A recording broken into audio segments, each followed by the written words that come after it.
Well, good morning again, everybody. My name is Steven, and you guys are watching the Fowler Airgun channel. And today, we are going to be diving deeper into the Venturi Avenger in the 25 caliber. But before I do, I want to make sure to remind you guys, if you like my videos, please make sure you hit like and make sure you subscribe to follow me for more. So, today's video is going to be focusing entirely on the Venturi Avenger.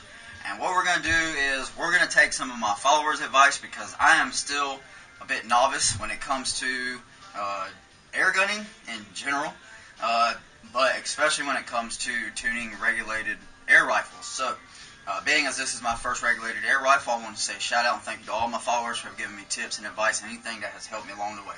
So, let's just go ahead and dive right into this, and then let me explain to you guys what we got going on here, okay?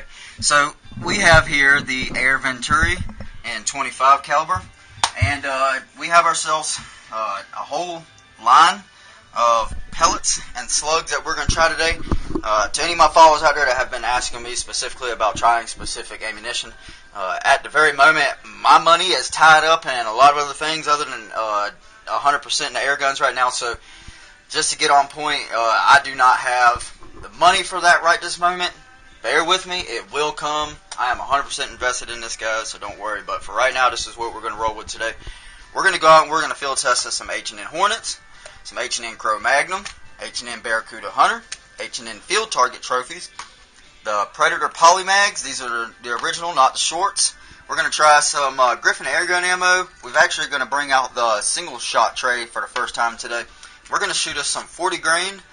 These are hollow point, hollow base. We're going to try some of the AVS Air Velocity Sport 32 grain dish base slugs. And we're going to try some of the 23 grain Griffin airgun ammo TC hollow point, pretty much just our formal basic slug again today, which we'll be shooting the majority out of the magazine.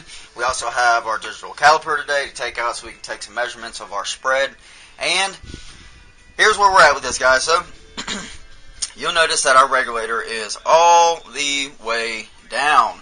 That is because we have actually degassed, and we are starting from scrap here. We have degassed, and we are sitting at a 4,000 PSI fill. We are not at the 45, like I said in previous videos. I like to keep it at 4,000. I don't like to fill my guns to the very, very maximum. That's just me. May not be you. That's fine.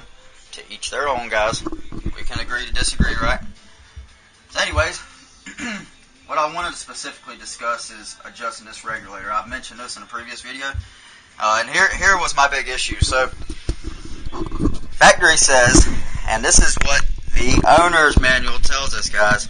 It is important to read the owner's manual. Please read the owner's manual, guys. Unless you're just 100% and you absolutely, for whatever reason, just know what you're doing right off of the bat. Okay, good for you. Fantastic. So let's just talk about this real quick from my novice standpoint. So what you want to do here is you want to degas the rifle completely, and how you want to do that is you want to take you small Allen key, and if you purchase this and it's new, it should come with one. If not, it's not a difficult tool to find, guys. Okay, so underneath here, we're actually going to flip this over here. Okay, nice and easy. Alright, so what you'll notice here is that on the bottom side of the rifle, you have a little rubber plug here, okay? And here you have where your Allen key goes in. If you rotate that counterclockwise, that would be to the left, folks, then you will degas your rifle. Small increments, okay? As you know, obviously you don't want that thing to come shooting out. So just crack it open, real small increments at a time, and let the air rifle degas all the way, 100%, okay? Now, if you'll notice, if you look down in there, and hopefully you all will be able to see this, maybe not here, if I can maybe put a little bit more light on for you, it may help some things. Alright, so if you look down in there, you'll notice there is a slotted or flathead screw down in there, and that is the adjustment, the external adjustment for your regulator. What you want to do is you want to get yourself a nice, fairly wide, not too large of a slotted screwdriver here. And what factory tells us to do is, after you degas this thing, okay, you turn this slotted screw clockwise all the way to the right until it bottoms out. Now that's not snugging it up, that's not, putting a bunch of tension on it, that's just until it bottoms out, okay? Just until you feel that resistance where it wants to stop, okay? After that, then what you want to do is you want to turn it out 1/4 turn, alright? And then you want to air the rifle back up. Now we are, like I said, sitting at a 4,000 psi fill, okay? Now here's what you want to do, and this is what I have learned. When you go to make your increments, your turns on this rifle here, okay, on the regulator,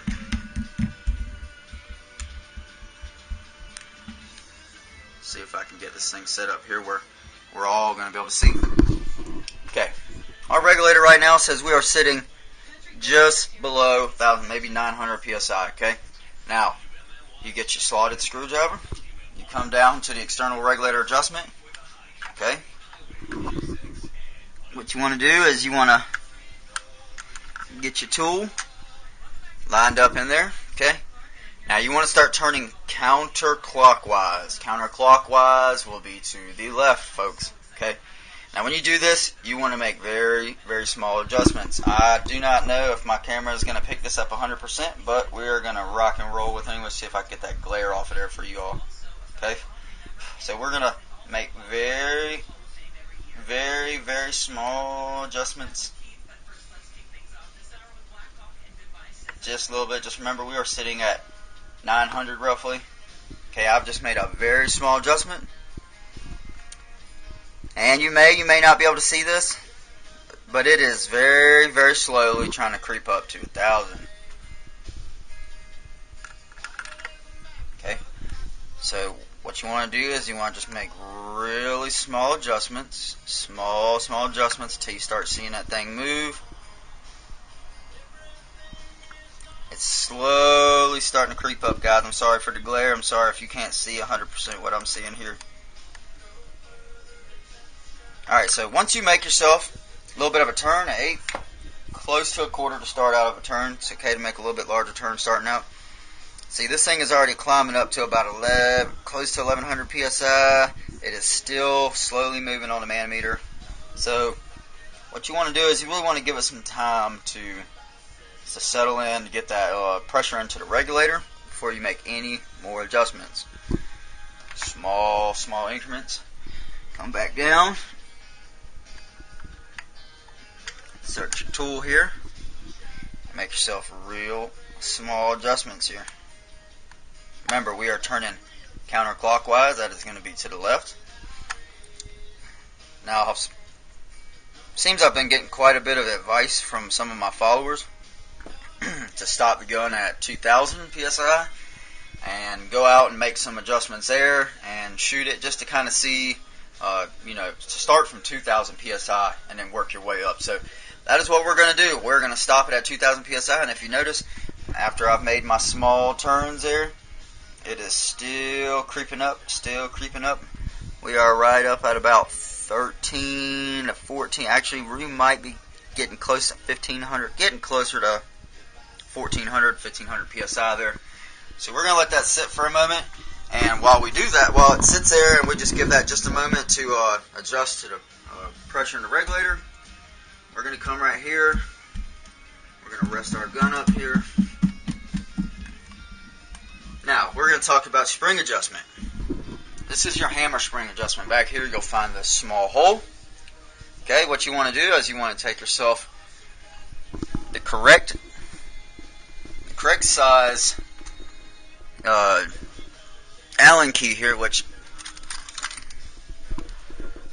this is a little more difficult for me to see because of where I have this thing sitting. Alright, so here's what you want to do. Okay, once you have your Allen key in, you see how mine is, the elbow is just pointing straight up into the air. The Allen key is straight up into the air. So what you want to do is,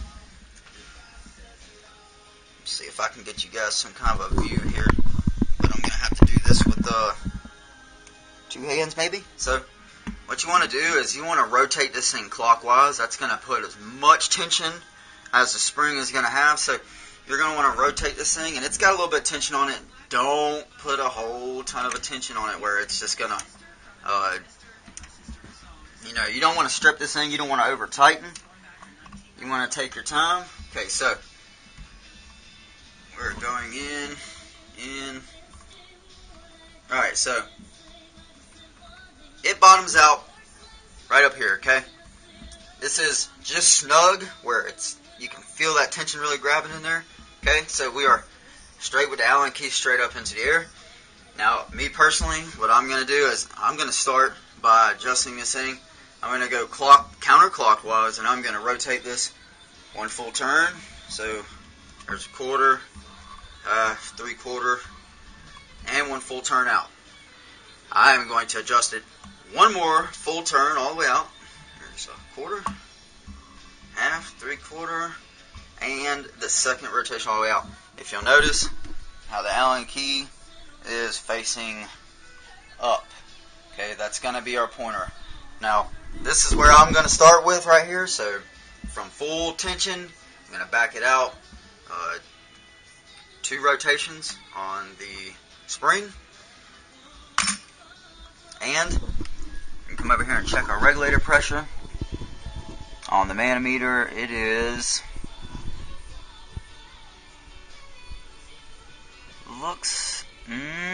looks like it may actually still be creeping up, guys. And this is what I was mentioning in my previous video and it absolutely is. It's still slowly wanting to move up.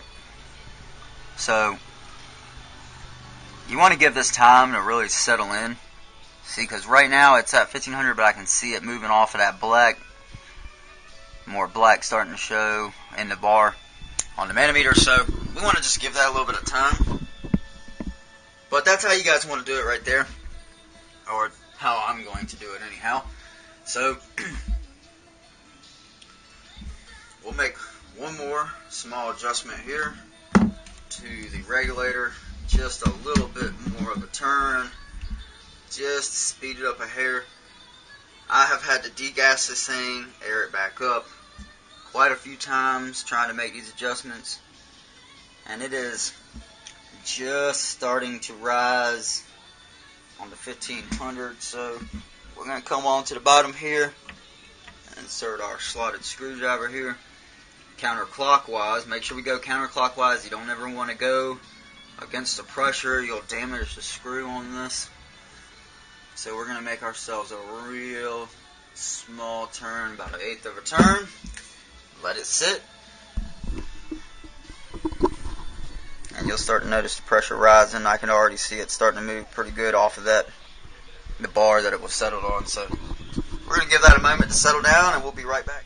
Alright everybody, so we're back. And I promise you didn't miss anything. Actually only maybe 15 minutes has gone by, and that's how long I've actually waited, yes, to let this thing settle into where it needs to be. And if you take a look, we have adjusted the regulator, and I'm not sure if you can see this on my little terrible camera here, but we are just perfect sitting on 2000. So we have ourselves a regulator adjusted right at 2000. Like I said, I'm going to listen to my followers here, and we're going to just try it from here. I have the spring adjusted all the way to the maximum and then backed off 2 full rotations.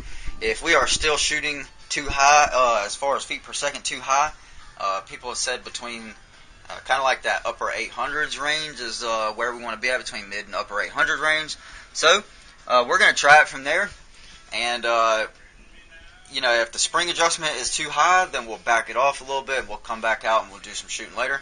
But we're going to take us out the digital calipers.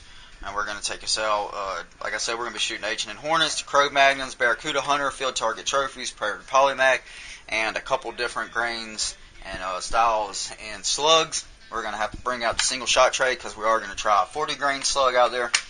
And I'll just say, this is just a quick video I want to bring to you guys to just inform you on, you know, adjusting this thing and what I would hope this is proper procedure now that I have read the manual. So, without further ado, thanks guys for watching this video, and my next video I'm going to roll out will be going out to the range, so please be looking for that video. Thanks guys.